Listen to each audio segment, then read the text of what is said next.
다 같이 기도하심으로 우리 목자 헬퍼 훈련 세미나를 시작하도록 하겠습니다. 참 좋으신 아버지 하나님, 은혜와 사랑 감사합니다. 오늘도 귀한 하루 허락해 주시고 우리 목자 헬퍼들 한 분 한 분 기억해 주셔서 힘들고 어려운 상황 가운데 있지만 이 모든 것을 믿음으로 뛰어넘을 수 있도록 도와주시고, 또 우리 목원들을 위해 기도할 때마다, 엎드릴 때마다 모든 기도가 응답되어 하나님의 놀라우신 사랑과 은혜를 만끽하며 누리며 살아갈 수 있는 귀한 우리 목자와 헬퍼들이 다 되게 하여 주시옵소서. 또 우리 목원들을 위해서 기도하는 모든 순간순간들을 하나님 기억하여 주시고, 마음의 소원을 담아 하나님 앞에 기도할 때에 그 모든 기도가 상달되어 놀라운 기적의 역사를 맛보게 해주시고, 매일매일 우리 목장이 부흥하는 귀한 은혜가 더하여질 수 있도록 주님께서 함께하여 주시옵소서. 모든 것 주님 앞에 감사드리오며 이 모든 말씀 예수님의 이름으로 기도하옵나이다. 아멘. 오늘 한동안은 계속 이렇게 온라인으로 할 수밖에 없을 것 같고요.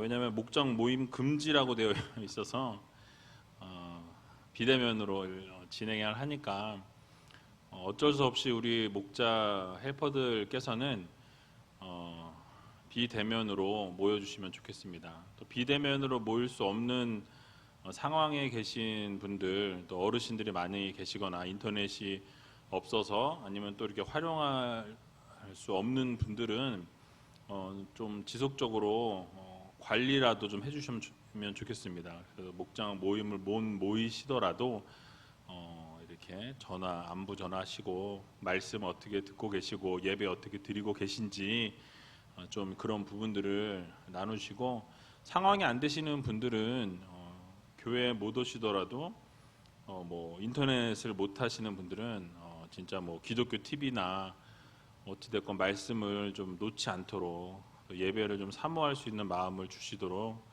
될 수 있으면 교회 나오셔서 예배 드리는 게, 저는 예배 잠깐 와서 드리는데 병이 걸리거나 이런 일이 전혀 없거든요.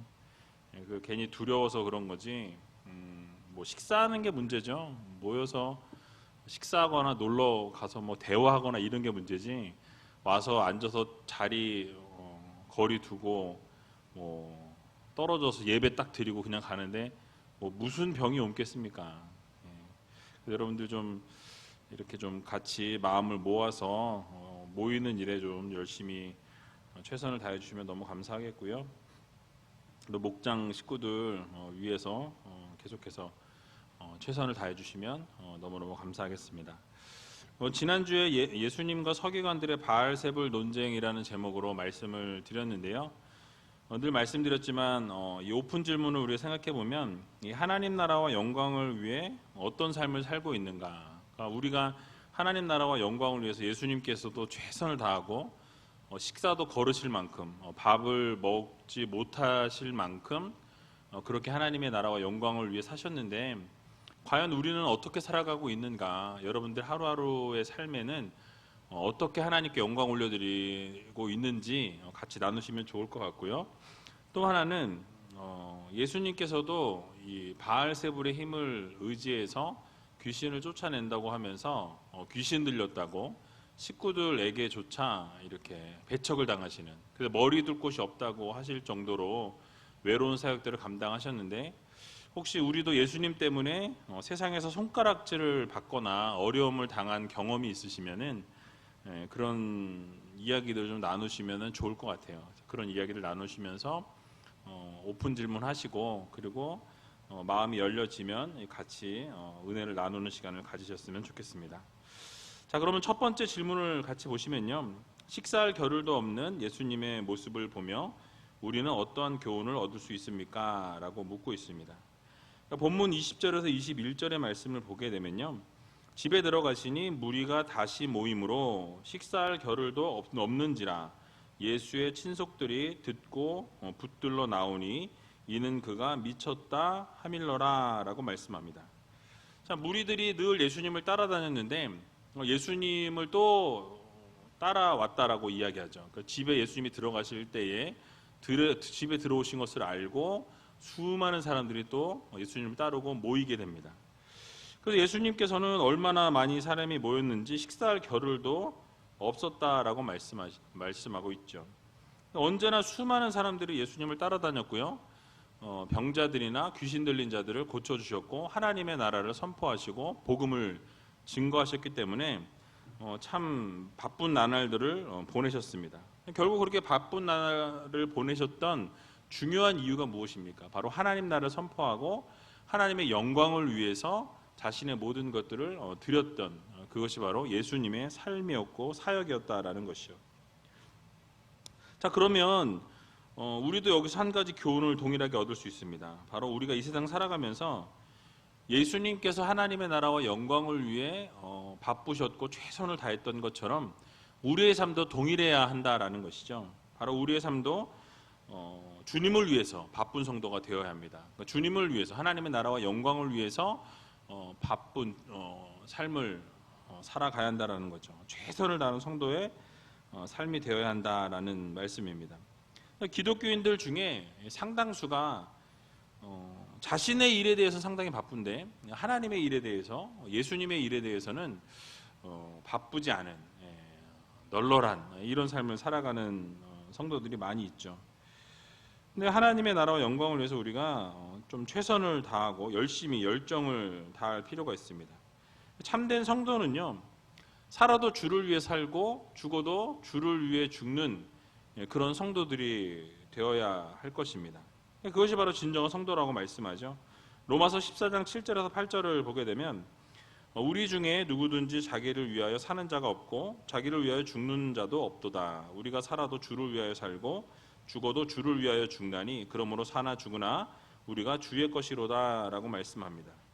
그러니까 진정한 크리스찬은 살아도 주님을 위해 살고 죽어도 주님을 위해서 죽는, 그래서 사나 죽으나 우리가 다 주의 것이기 때문에 그렇게 열정적으로 하나님의 나라와 영광을 위해 살아야 한다라고 말씀하죠. 그래서 또 고린도전서 10장 31절도 보면 그런즉 너희가 먹든지 마시든지 무엇을 하든지 다 하나님의 영광을 위하여 하라라고 말씀합니다. 동일한 맥락이죠. 무엇을 하든지 어떤 것을 하든지 다 하나님의 영광을 위해 살아가는 성도들이 되어야 한다라고 말씀해 주고 있습니다. 그래서 우리는 주님이 하나님 나라와 영광을 위해서 바쁜 삶을 사셨던 것처럼 우리도 하나님 나라의 영광을 위해 하나님 나라를 위해 바쁜 삶을 살아가는 복음을 증거하고 또 때로는 기도와 말씀, 전도를 위해서 힘쓰는 성도들이 되어야 할 것입니다. 사도행전 5장 42절을 보면 저희가 날마다 성전에 있든지 집에 있든지 예수는 그리스도라 가르치기와 전도하기를 쉬지 아니하니라 라고 말씀합니다. 또 사도행전 6장 4절에도 보면 사도들의 모습을 그리고 있는데요. 우리는 기도하는 것과 말씀 전하는 것을 전무하리라 라고 말씀합니다.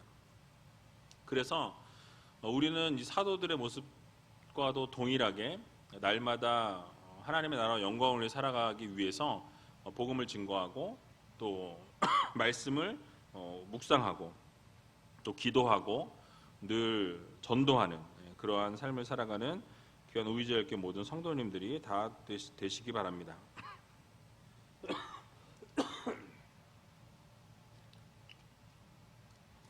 죄송합니다. 두 번째 질문 보시면요. 놀라운 일을 행하셨지만 좋지 못한 평가를 받은 예수님을 보며 우리는 무엇을 깨달아야 합니까? 라고 묻고 있습니다. 자, 오늘 그 친속들이라고 나오죠. 예수님의 가족을 이야기하는데요. 예수님의 가족이 예수님에 대한 태도가 어떠했습니까? 예수님을 붙들러 나왔다라고 이렇게 말씀해요.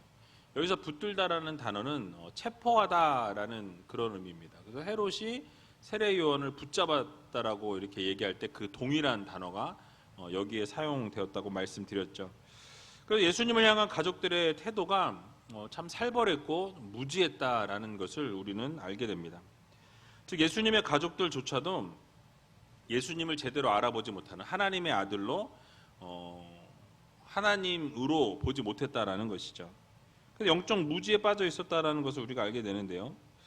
그래서 예수님을 향한 그 당시의 어떤 평가, 하나님의 아들이시요 선지자라고 이야기하고 또 많은 사람들이 그를 따랐지만 또 반면에 이렇게 오늘 본문에 나온 것처럼 미쳤다라고 평가하는 사람들이 있었다라는 거죠.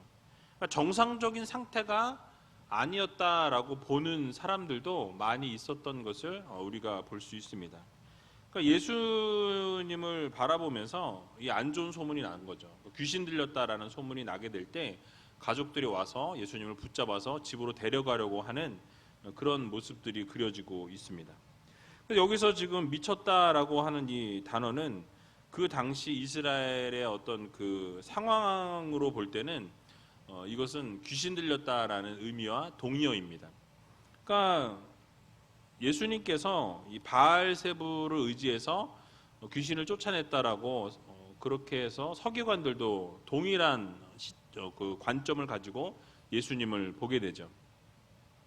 어쨌든 이런 예수님의 모습을 우리가 생각해 보면서 예수님조차도 그 하나님의 아들이신 예수님조차도 미쳤다라고 귀신 들렸다라는 말을 들으셨다라는 사실이에요.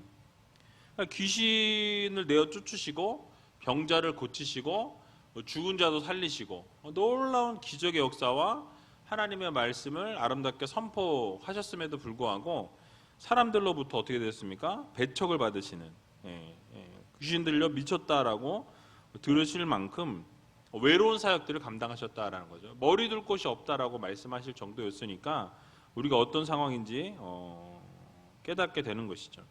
이런 모습을 생각해 볼 때 우리의 삶에다 비춰보면 우리의 삶에도 역시 이 세상 가운데에서 기독교인이라는 이유로 손가락질을 당하고 또 우리를 향해서 인정하지 못하는 그런 세상의 시각들, 시선들을 우리가 느끼게 된다라는 것이죠.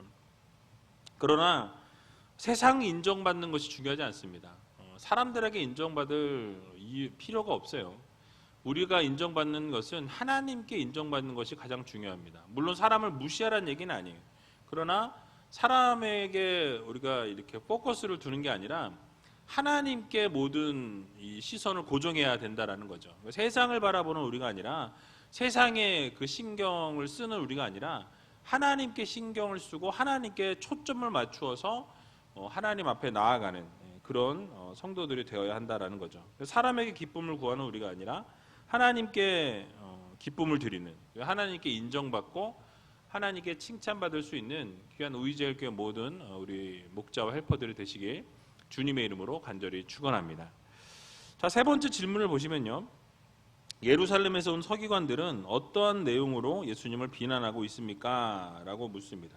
말씀드린 것처럼 바알세불, 귀신의 왕 바알세불을 의지해서 그 귀신이 들려서 그 귀신의 힘으로 다른 귀신들을 내어 쫓는다라는 그런 이야기를 들으셨죠. 그래서 본문 22절에서 23절을 보게 되니까 예루살렘에서 내려온 서기관들은 저가 바알세불을 지폈다 하며 또 귀신의 왕을 힘입어 귀신을 쫓아낸다 하니 예수께서 저희를 불러다가 비유로 말씀하시되 사단이 어찌 사단을 쫓아낼 수 있느냐라고 물으십니다.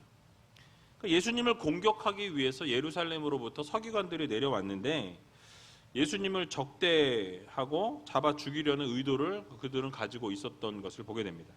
자, 이유가 무엇이었습니까? 자신들의 가르침과는 예수님의 가르침이 확연히 달랐다라는 것이죠. 그래서 자신의 생각과 자신의 어떤 그런 모습과는 예수님의 그 가르침은 너무나 월등했다, 탁월했다라는 것을 그들도 깨달은 거죠. 그러니까 예수님이 자신들을 무시한다라는 생각을 하게 되었고요. 그랬던 이유는 그 당시에 예루살렘 공의회는 율법에 얽매여 있었습니다. 모든 것의 기준이 율법이었고 율법을 지키느냐 지키지 않느냐가 그 판가름의 기준이 되는 그런 시대였습니다. 율법을 지키는 걸 생명처럼 여겼었고 그런 율법을 무시하는 것 같은 예수님의 태도에 그런 모습에 마음에 어떤 분노가 있었겠죠. 그래서 안식일이나 어떤 죄사함의 문제, 금식의 문제, 또는 죄인과의 식탁의 교제의 문제, 여러 가지 문제들에 대해서 항상 주님과 부딪혔던 것을 우리는 보게 됩니다. 그러한 엄격한 기준과는 예수님과는 전혀 다른 모습이었죠. 예수님 어떻게 보면 그 당시의 시각으로 보면 혁명가였다라고 볼 수 있는 것이죠. 그래서 그들이 예수님에게 문제를 제기한 게 뭐였냐면 바로 귀신의 왕인 바알세불을 힘입어서 귀신을 내어 쫓았다라는 의견을 내어 놓았다라는 거죠. 여기서 바알세불을 짚였다라고 단어를 사용하고 있는데요. 이 바알세불을 짚였다라는 것은 바알세불의 그 영을 입었다, 그 신이 내려왔다라는 그런 의미입니다. 그래서 예수님께서 귀신의 왕인 바알세불의 영이 내려와서 그 몸에 들어감을 통해서 귀신에게 완전히 사로잡혀 버렸다라는 것을 지금 서기관들은 주장하고 있는 거예요. 그러니까 이것은 완전히 예수님께는 모욕적인 그런 발언이었고 말도 안 되는 망언이었습니다. 오늘날에도 세상은 기독교를 비난하고 말도 안 되는 것을 주장해서 성도들의 마음을 흔들어 놓는 것을 보게 됩니다. 그러나 우리는 절대로 이 비난하는 말에 속아서도 안 되고 미혹되어서도 안 됩니다. 왜냐하면 그들은 항상 거짓을 사용한다라는 거예요. 어둠의 세력들이 사용하는 것이 항상 거짓이고 거짓의 압이라고 말씀을 드렸습니다. 비논리를 계속해서 논리적으로 주장함으로 인해서 성도들을 속아 넘어가게 하는 것이 오늘날의 현실이라는 것이죠. 그러나 우리 주님께서는 그들의 거짓에 속지 않으셨습니다. 오히려 그들에게 비유로 말씀하시는 것을 우리가 보게 되죠. 무엇이라고 말씀하셨습니까?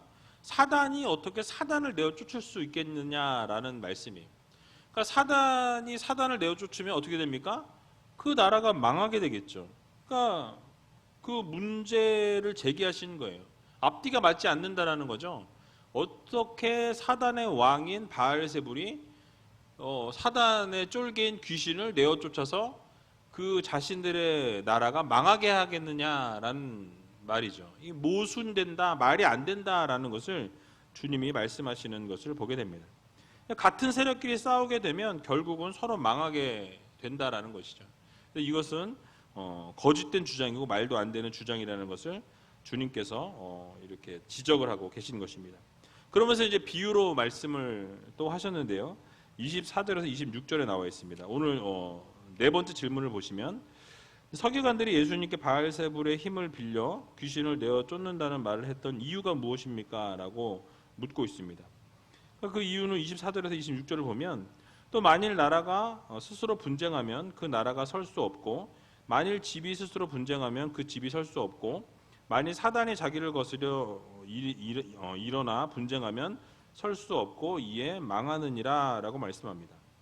예수님께서는 반복적으로 계속해서 강조하시고 점층법을 사용하셔서 자신의 그 표현을 더 명확하게 아주 정확하게 논리를 명쾌하게 전달하시는 것을 보게 됩니다. 그러니까 나라가 분쟁하게 되면 어떻게 됩니까? 그 나라가 망할 수밖에 없어요. 집이 분쟁하게 되면 어떻게 됩니까? 집이 망할 수밖에 없는 것이죠. 스스로 분쟁하게 되면 스스로 설 수 없고 결국은 망할 수밖에 없다라는 것을 말씀하고 있는 것입니다.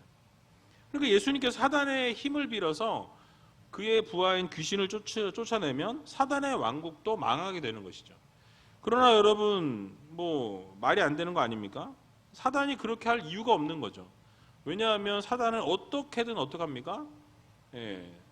이 하나님을 믿는 자들을 분열시키고 거짓으로 속여서 미혹되게 하고 넘어지게 하고 좌절하게 하고 결국 하나님을 저버리게 하는 일에 최선을 다하는 것이 사단의 역할이라는 것이죠.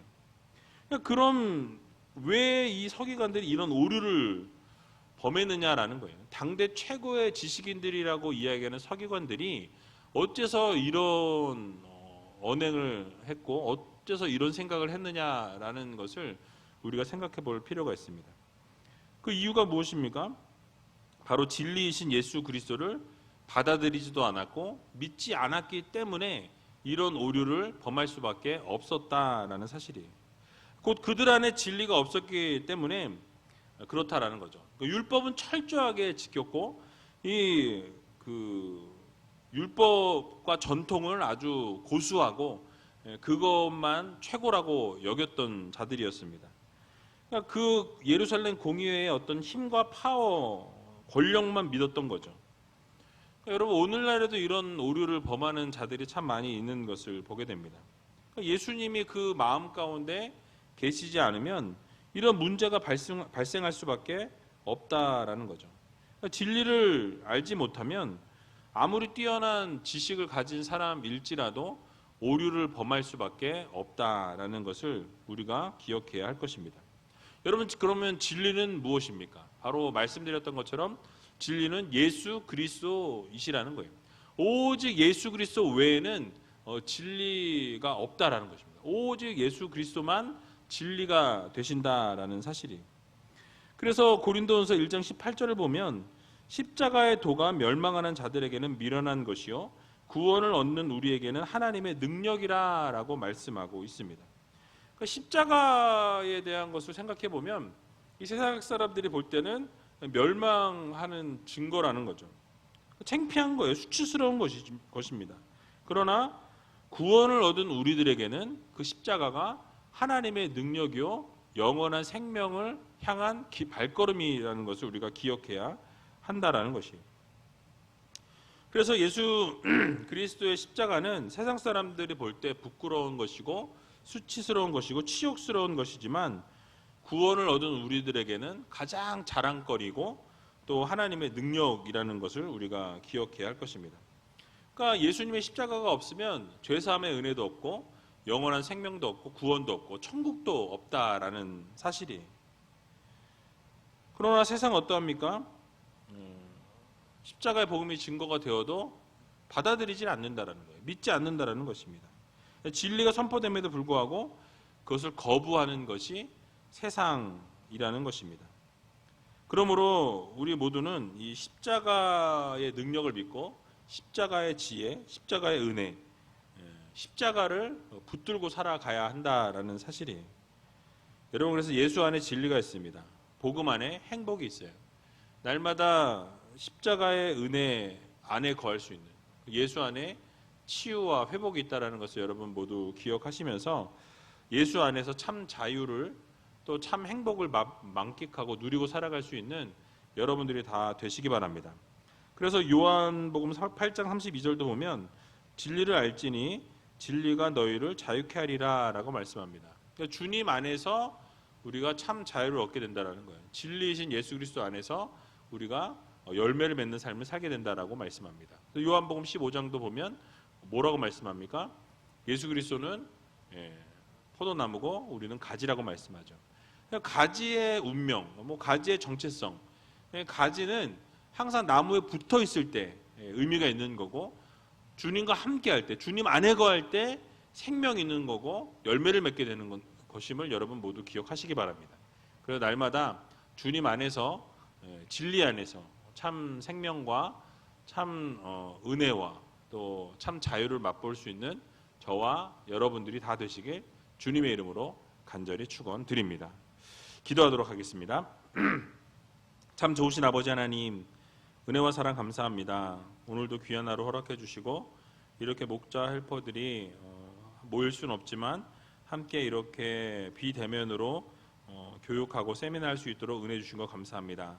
날마다 우리의 삶에 예수 그리스도의 영광을 위해 하나님의 나라를 위해 최선을 다할 수 있는 믿음의 성도들 되게 해주시고 또 세상 가운데 살아갈 때 힘들고 어려운 일들이 많이 있지만 믿음으로 그 모든 걸 뛰어넘을 수 있는 하나님의 귀한 자녀들 되게 하여 주시옵소서. 또 진리이신 예수 그리스도를 바라보며 날마다 십자가의 은혜를 생각하며 날마다 주님과 동행하는 삶을 살아가는 믿음의 성도들이 다 될 수 있도록 주님께서 함께하여 주시옵소서. 특별히 우리 목자 헬퍼들 건강을 붙들어 주시고 지혜롭게 하시고 슬기롭게 하시고 명철하게 하시고 날마다 은혜와 행복이 넘쳐나는 삶이 될 수 있도록 도와주시고 우리 목원들을 섬길 때에 기쁨으로 섬기게 해주시며 모든 그 섬김을 통해 하나님의 나라가 확장되어지는 놀라운 기적의 역사를 이루어 주시옵소서. 모든 것 주님 앞에 감사드리오며 이 모든 말씀 예수님의 이름으로 기도하옵나이다. 아멘.